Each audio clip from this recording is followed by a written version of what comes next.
Let's start the podcast.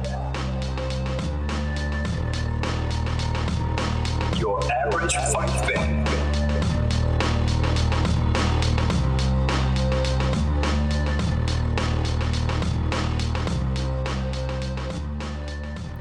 All right, guys, welcome back to episode 12 of Your Average Fight Fan. I am your host. My name is Juan, and today we're going to be going over a little bit different than usual. We're going to be doing multiple fight cards instead of just one.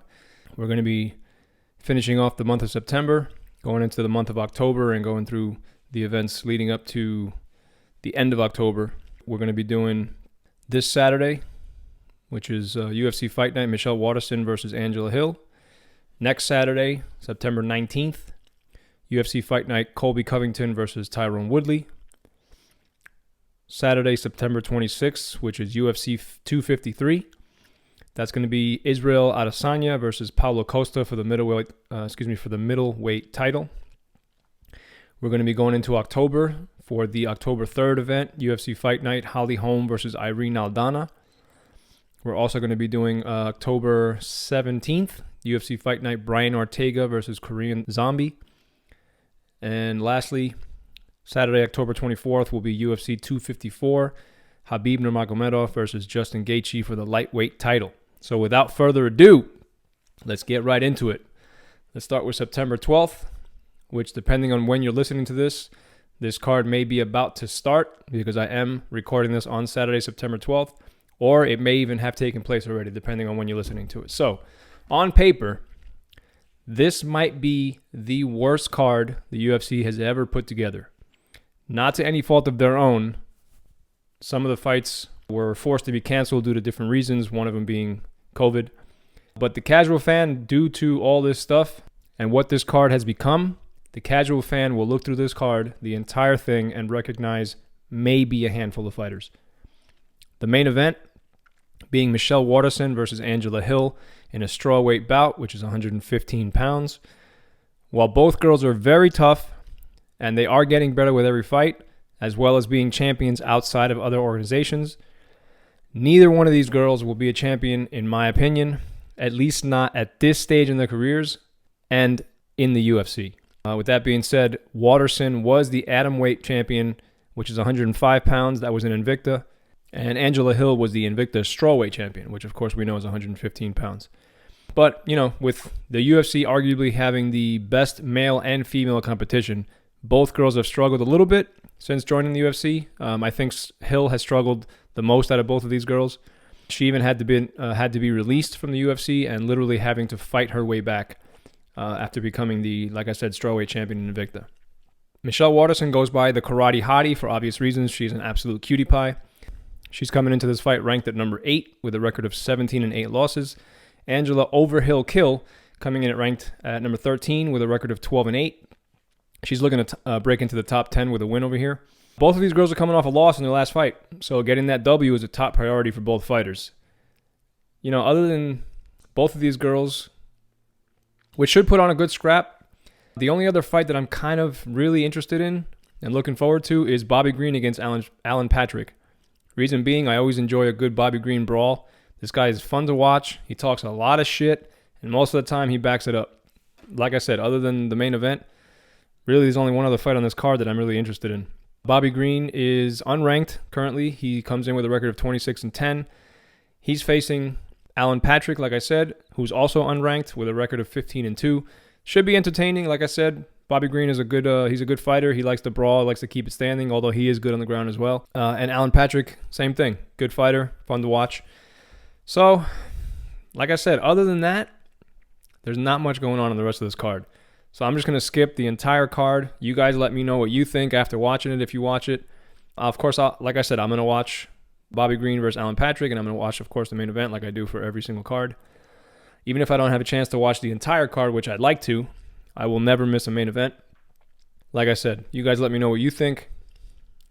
Like I said, this fight on paper, this card, on paper is dreadful. But anyway, moving on to next Saturday, which is September 19th, we have Colby Covington against Tyron Woodley. This card got good at the very last moment. I was about to say how bad this card sucked when I was looking at the confirmed fights. At the point when I was looking at him and I was starting to type this, man, it was bad. It was pretty shitty. But then at the last moment, I saw that they added 3 good fights to this main card. They added Johnny Walker against Ryan Spann.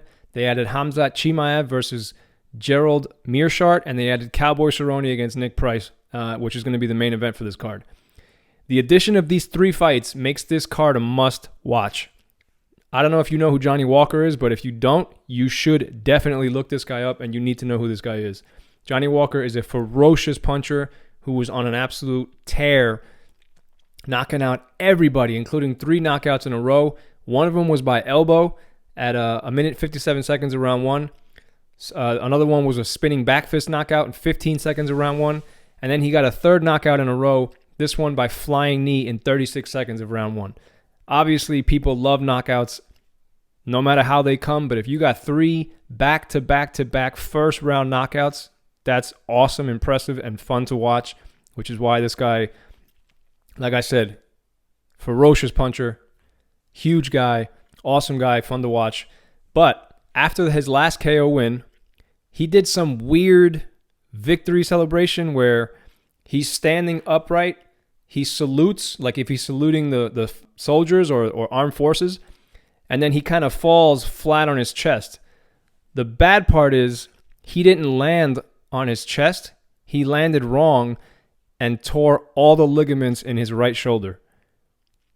Horrible, horrible way to go out because, like I said, this guy knocks his opponent out in 36 seconds of the first round and then does this weird salute victory celebration. So weird. And then ruins his right shoulder where he had to get surgery and he was out for 8 months. After the surgery, he comes back and just not the same guy anymore. He doesn't seem like the same guy. He doesn't have the same confidence. He doesn't have that explosiveness anymore. So now he's coming off back-to-back losses, and he's trying to get back in his win column against a tough guy in Ryan Spann. So I don't know. It's going to be tough to see, can he get off that hump of back-to-back losses and get back to where he was, to that explosive guy, super ferocious striker? I don't know, dude. We'll see. But right now, he's ranked at number 11. He comes in with a record of 17-5. Spann, who is on an 8-fight win streak, Ryan Spann is ranked at number 12 with a record of 18-5. So I'm really curious to see how this fight goes, how this fight plays out. Again, back-to-back losses for Johnny Walker, 8-fight win streak for Ryan Spann. Super interesting, awesome addition to this card. I'm pumped for this card. Let's see how it plays out. I'm intrigued. So following that fight, you have Khamzat Chimaev versus Gerald Meerschaert. Khamzat is, if you don't know him, he's 8-0. He's got a pretty big hype behind him. He's fighting Gerald Meerschaert, who is unranked. Both these guys are unranked. Meerschaert is 31-13. Again, Chimaev is 8-0. He's got a pretty big hype behind him right now, even though he's only 2-0 in the UFC. So much hype that after fighting twice in 10 days on Fight Island back in July, ragdolling both of his opponents and winning both of these fights by stoppage, the UFC books him to back-to-back fights again.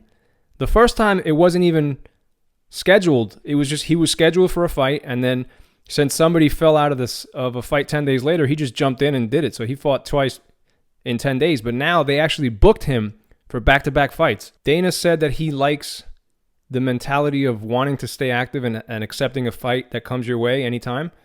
So they're working on finalizing the details to make a fight against Damian Maia on Fight Island. Now, this is unprecedented. This has never happened before. I get it. He's got a huge hype behind him, and they're expecting him.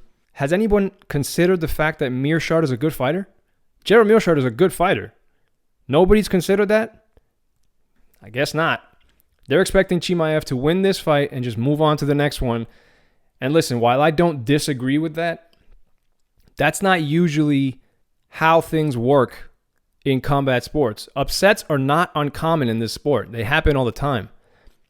Again, I do not disagree with Chimaev beating Meerschaert. What I do disagree with is giving him all this hype when he's only 2-0 in the UFC. Granted, he is an awesome fighter. Excellent fighter. Dominant. Ragdolls his opponents. Again, he's undefeated 8-0. But geez, man, give this guy a break.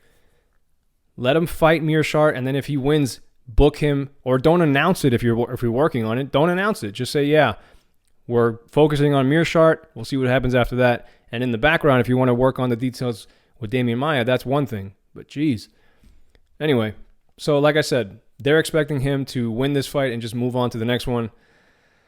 And I guess they're expecting him to ragdoll Meerschaert as well. Again, I do not disagree with him winning this fight. I actually think he is going to win this fight. So, speaking of on to the next one, we move on to the co-main event. The co-main event for this card is Cowboy Donald Cerrone against Niko Price. Cowboy, as you probably already know, is one of the most beloved fighters in MMA. This guy will fight anyone, anytime, anywhere. You've probably heard that quite a bit from many fighters. A lot of guys say that, but there are very few people, very few fighters that actually mean when they say, I'll fight anyone, anytime, anywhere. Most of the guys just yap, run their mouth, and then when they get offered fights, they're like, nah, not taking that one. I'll wait for another one. Not Cowboy. Cowboy, you offer him a fight, he says yes. He doesn't even know who the opponent is or where it is. He just says yes. With that come many perks. Things like tons of main event fights. Things like countless win bonuses, fight of the night bonuses, performance of the night bonuses, breaking records left and right, getting to the top of the division, being in the top 5, which Cerrone has done throughout his career. The problem with that is when you do fight in that way, you don't always prepare the best way, and on fight night, you might not be the best version of yourself. And that has happened to Cerrone many times.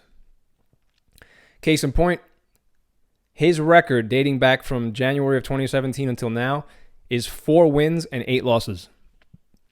Out of those 8 losses, he's been stopped 5 times, including the 40-second ass whooping that came from Conor McGregor in January of this year. Now, Cowboy Cerrone is now 37 years old. He's ranked at number 14, and he's got a record of 36-15. Standing across the cage from him is going to be Niko Price. Currently unranked, with a record of 14-4 with 1 no contest. Niko is very dangerous. His record and his ranking do not mean shit because he is so dangerous. Most of his fights do not make it to the judges. In fact, out of his 21 fights, he's gone the distance once. And I don't think this fight will be any different. Niko is a tough fight for anyone. He likes to be unorthodox in his approach to fighting. He's a pressure fighter. He comes at you quick. He's strong. He's good on the ground. He's good everywhere. And that's some of the things that Cowboy has problems with. So we're going to have to see who gets their hand raised at the end of this one. But I got to be honest, I don't think it's going to the judges. I don't think this fight is going to make it the distance. I feel that it's going to end quick. And I don't mean quick like 5 seconds, 10 seconds in the first round. I just don't mean it's a 3-round fight. I don't think it's going to make it 3 rounds. Okay, moving on to the main event. This fight has been in the makings for quite a while. Colby Covington versus Tyron Woodley. These two guys have been talking shit to each other for as far as I can remember. At least since Colby's been in the top 15. I know I don't predict fights, and there's a reason for that, but I feel like this is going to be a typical Colby Covington / typical Tyron Woodley fight. The reason I say typical is because Tyron Woodley tends to have his back to the cage, not be very offensive, not be very aggressive, be a counter striker, and not put out as much output as his opponents.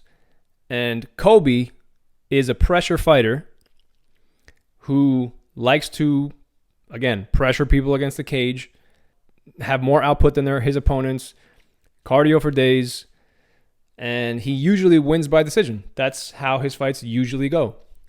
So the reason I say this is going to be a typical Colby Covington / typical Tyron Woodley fight is I think that Colby Covington is going to put on the pressure, clinch against the cage, put Tyron Woodley against his back against the cage and just win by decision. That's what I think. Again, I do not predict fights. There's a reason for it. But in this particular case, that's what I think is going to happen. I don't believe that Tyron Woodley has what it takes to compete at the top of the division anymore. He had his run. He was the champ. He won the belt by knocking out Robbie Lawler in spectacular fashion. Nobody can take that away from him. He's defended the belt. But now you're talking about a guy who's late 30s and Father Time, it's his turn. Father Time is undefeated. Always will be undefeated. So what is Father Time going to do? He's going to take over and do with Woodley what he does with all aging fighters. Start the retirement process. And it's unfortunate because, again, Tyron Woodley is a good fighter. He's, been at the top of the game for a while. Some people, this was probably started by him, but some people used to say that he was in the conversation for the best welterweight of all time. I completely disagree. But he is a very, very good fighter. And again, Father Time is undefeated. You're in your late 30s. It's time to just understand that Father Time is undefeated for a reason, and it always will be. But either way, Covington comes into this fight ranked at number 2 with a record of 15-2, while Woodley comes into this fight ranked at number 5 with a record of 19-5. We will see what happens here. Both of these guys talk way too much, whether it's talking shit or complaining. Woodley whines about everything. He whines about everything, whether it's, oh, Dana hates me, or, well, everything is racist, and don't do this, don't do that. He whines about his music. If you don't like his music, he says you're racist. If you don't, he's such a whiner. Whines about everything. And then you got Colby. Colby talks shit about everything and everyone. He's just as racist as anybody can be. He's always got the stupid MAGA hat on. He is clearly a Trump supporter, loves Trump. But at the same time, I don't really know if that's actually him. I think that's just a character that he puts on to sell fights and to, quote unquote, be popular. He's done a great job of putting on a persona and creating this character that people hate. And it's gotten him to where he is now. He, flew up the division to ranked number 1 and fought for a title, made some money. He did, regardless of what you think about him, he is one of the best fighters in the world. Specifically in the welterweight division, he's ranked number 2, but I think he's absolutely an awesome fighter. Okay, take away his antics outside the cage and all that shit. You put him in the cage, he's a brawler. He's got cardio for days, like I said before. He's an excellent fighter. So we'll see who wins this one. My thoughts. You know what I think is going to happen. We will see, but that's it for this main event. It's telling you, the addition of those 3 fights made this card pretty damn good. So again, must watch. And that's going to be on, like I said before, September 19th, this coming Saturday. All right, so moving on to the following Saturday, which is September 26th. Fight card with 2 title fights. You got the co-main and the main. The co-main is a light heavyweight title fight, and the main event is a middleweight title fight. In the co-main event, you have Dominic Reyes, who many people, including myself, believe that he beat John Jones in his last fight. He will be taking on Jan Blachowicz. Reyes is ranked at number 1 with a record of 12-1. His only loss being to John Jones, while Blachowicz who's on a 3-fight win streak, by the way, is ranked at number 3 with a record of 26-8. They'll be fighting for the vacant light heavyweight title, as John Jones has officially vacated the title and apparently is moving up to heavyweight. So we'll see where that goes. Keep that in mind. It's interesting. John Jones at heavyweight is going to be very, very interesting. In the main event, this might be, or probably is, one of the most anticipated fights of this year. 2 undefeated fighters in their prime fighting for the middleweight world championship. On one side of the cage, you're going to have the Brazilian challenger, Paulo Costa. He's ranked at number 2. Again, he's undefeated at 13-0. And he's got one of the craziest looking bodies in the sport, combat sports world. It looks like he takes every single steroid that he has available on the black market. But he's never tested positive for anything. So whether you think he takes steroids or you don't, he's never tested positive. So he's, up until this point, always tested negative for everything, which means he is clean. He just has the physique of a fucking gladiator. This guy fights like a bull, always moving forward, pressuring his fighters.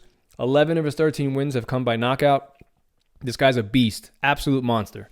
And then on the other side of the cage, you're going to have the champion, Nigerian born, but he's been living in New Zealand for more than half his life, Israel Adesanya. He holds a 19-0 record. Again, like I said, they're both undefeated. Out of these 19 wins, 15 of those have come by knockout. Both of these guys are crazy, crazy good strikers. Like I just said, 13 knockouts for Paulo Costa, 15 knockouts for Israel Adesanya. Awesome matchup. Israel has been a kickboxer for most of his life. He obviously fought in kickboxing prior to moving to MMA. So while he's very, very skilled at takedown defense, and apparently he can hold his own on the ground, he tends to favor the stand and bang style of fighting, clearly because he was a kickboxer for most of his life. Although both of these guys have are in tremendous shape, and they both have great chins, I don't know, man. I honestly have a hard time seeing this fight go in the distance. I don't know why. Maybe because they both have fucking crazy amounts of knockouts. You're talking 28 knockouts between the both of them. Yeah, I don't know. Either way, whether it goes a distance or not, this fight's going to be fireworks in my opinion. Crazy, crazy, crazy fight. I'm super pumped for this fight. So we'll see if it does go the distance. I don't know. I really have trouble seeing this fight go in the distance. I think it's going to end early, but we'll see what happens. Besides that, the card is pretty flat, unfortunately, except for Diego Sanchez versus Jake Matthews, which should be good. Hakeem Dawadu versus Zubaira Tuguev. You might not know those names now, but you will soon. They're both very, very skilled fighters. And then you also have Claudia Gadelha fighting John Giannonen. I really apologize for pronouncing those names wrong. But so again, this fight card is pretty flat. I like Jake Matthews. I like watching Diego Sanchez fight. I'm a fan of Claudia Gadelha. And again, Hakeem and Zubaira, you will know those names sooner or later. Both very skilled. So that's pretty much it for this fight card. Again, man, the main event is so crazy. I'm so pumped for that. The co-main is going to be really good. And then again, it's just, like I said, the rest of the card is kind of whatever. But I'm still super pumped for the co-main and main. So that rounds out September. So we're going to move into October. So as it stands right now, obviously we're still, pretty far out. Most of these cards are not completed. In other words, the fight card has not been completed with all the fights yet. So obviously, as those dates get closer, we'll see we'll see those fights getting filled, and we'll see who's on them and blah blah blah and that type of thing. But right now, as it stands today, which I told you today is September 12th, as of the recording of this, October 3rd has a main event, which is the women's bantamweight bout between the number 2 ranked American, Holly Holm, with a record of 13-5. She will be fighting the number 6 ranked Mexican, Irene Aldana, who's bringing a 12-2 record.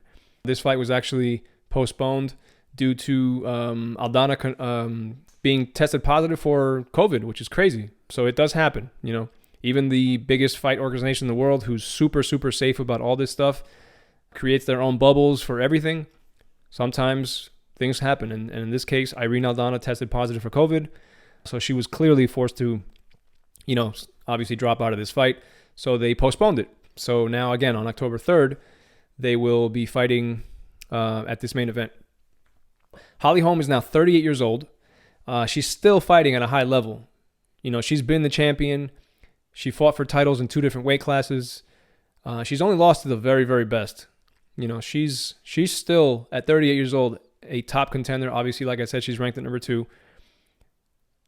Man, she's impressive, man. At that age, she's impressive. Her career is impressive. And then you have Aldana. She's 32 years old, and she's making her way up the rankings, trying to get to her first title shot. So it is an interesting fight. I'm actually looking forward to this fight. But that's, like I said, it's still kind of early, so they don't really have these fight cards completed yet. We'll see what they add to this fight, or to this fight card. Right now, it's just clearly not finished. So I won't make any mentions or opinions on it yet. I'll wait till they fill the card, and then I'll tell you if it's good or bad. You guys know that I have a pretty bad record with saying cards are terrible and they end up being good. I'm just going by what's on paper, not how the fights will actually be. So again, we'll wait to see what happens with this card, who is added to it, and we'll go from there. So moving into October 17th, which as of right now is the second fight card in October. We'll see if they add a third or one in between these two. But for now, October 17th is the second fight card for October. We'll see number 2 ranked Brian T-City Ortega with a record of 14-1. He will be taking on the number 4 ranked Chang Sung Jung, which you may know as the Korean Zombie. Obviously, everybody calls him the Korean Zombie for obvious reasons. His name is very difficult to pronounce. He's got a record of 16-5. Ortega was undefeated prior to his last fight. He hasn't fought since that fight, which he lost, which was his actual first title fight in December of 2018 against then champ Max Holloway. In case you're wondering, his nickname T-City stands for Triangle City. He's a black belt, very, very high level black belt in jiu-jitsu, and he tends to favor the triangle choke as a finishing move. He has, I think, 3 or 4 of them in his MMA career. He's a very high level jiu-jitsu guy, so that, as a young kid, he would always choke people out with a triangle choke. So he got the nickname T-City and kept it all the way through his MMA career. Like I said, he hasn't fought since December of 2018, so he will be returning to the octagon after 21 months, looking to stay at the top of the division. But this is a good fight. I'm pumped for this fight. I like Brian Ortega. He's a good dude. He's a good fighter. And obviously, Korean Zombie's a monster. Guy's awesome. Super fun to watch. So this is going to be a good main event. Like I said, let's see where this goes. And let's see how it goes down. All right. So again, like I said before, there is very few fights on this card right now. For obvious reasons, they have not completed it. I'm sure they will fill these fight cards, as time gets closer. We still have about a month or so before these fights even take place, so there's plenty of time to fill these. But I didn't want to forget about probably the most anticipated fight card of the year, which is UFC 254. This is going to be a sick fight. So sick. So, UFC 254 will see the interim lightweight champion, the highlight, Justin Gaethje, face off against arguably the most dominant fighter the sport has ever known, the undisputed UFC lightweight champion, the Eagle, Khabib Nurmagomedov. This fight's going to be gigantic. Huge fight. So pumped for this fight. Justin Gaethje brings an amazing 22-2 record. He's secured titles in 2 different MMA organizations. He was the World Series of Fighting lightweight champion before moving into the UFC and capturing the interim lightweight champion. The reason he's the interim lightweight champion is because he stepped in on short notice to fight and beat Tony Ferguson, who was scheduled to fight Khabib for the undisputed title. But due to Khabib not being able to fight due to all the travel restrictions that were put out for COVID, like I said, Justin stepped in. They made it an interim title fight because obviously the champion was not fighting. And listen, he fought his ass off, and he won that fight. I mean, by leaps and bounds. I think he won all 5 rounds. You could give 1 round to Tony Ferguson, but either way, amazing fight, amazing performance by Justin Gaethje, and he won the interim lightweight title. Listen, there's a reason why they call him the highlight. This guy has 22 victories, and out of those 22 victories, 19 of them have come by knockout. He was once called the most violent fighter in MMA. The guy's usually an absolute psycho in the cage. But as of late, he's been more calculated in his attacks. He's been less reckless and a lot more dialed in with his strikes. So, with that being said, I want to see if, not to mention he has an 80% takedown defense, so I want to see if his new style of dialed in strikes and his 80% takedown defense, will hold up against the relentless pressure of Khabib. As I mentioned before, Khabib may be arguably the most dominant fighter the sport's ever seen. He's 28-0, and he's known for ragdolling his opponents. And he may have some of, if not the best wrestling that we've ever seen in MMA. So, he comes from a Sambo background, which is a Russian martial art. It's kind of like if you mixed combat and submission wrestling, you took both of those and mixed them into one. That's kind of what Sambo is.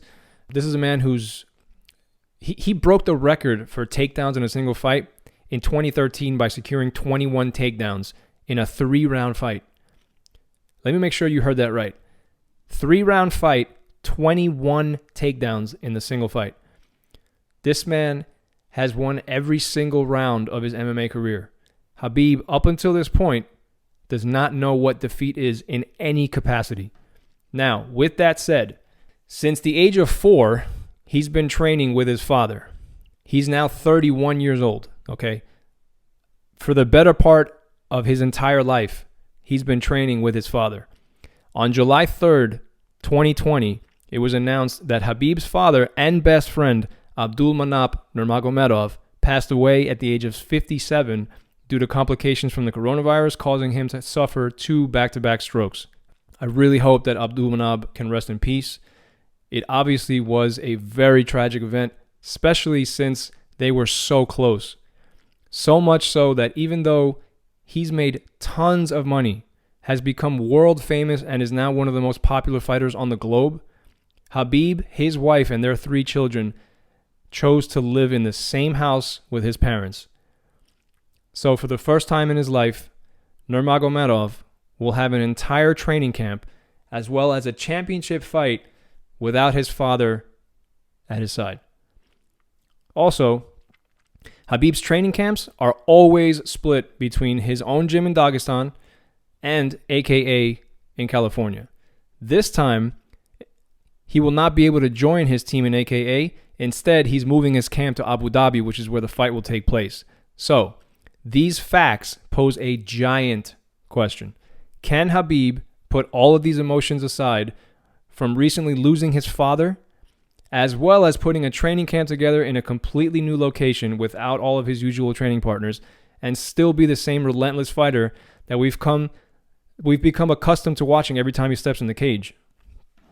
All of this stuff, all these questions, all these facts makes me want to see this fight even more. I'm practically drooling over this fight. Oh my God. I'm so pumped for this fight. So pumped. Man, I want to see this fight so bad. But again, like I said before about the fight cards not being completed, this fight obviously over a month and a half away, not yet completed. We will see this fight become probably stacked.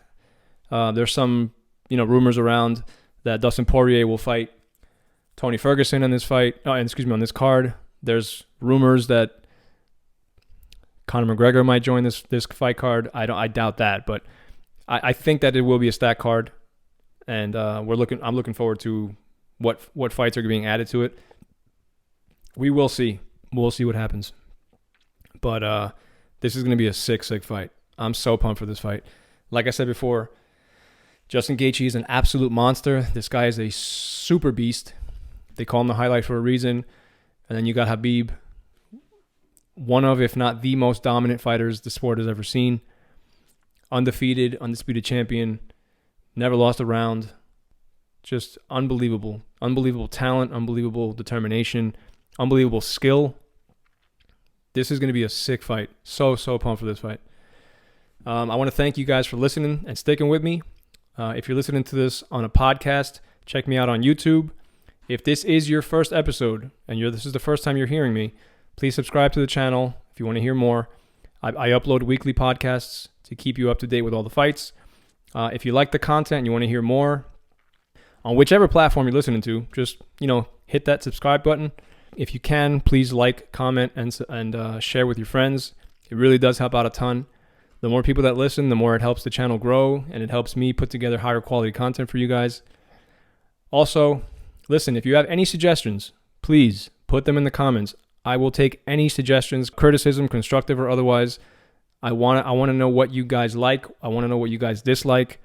The podcast can be many different things. It doesn't have to be just me talking about, breaking down fights. It could be, I could add different elements to the podcast. So whatever you guys think can help, whatever you guys want to hear, let me know.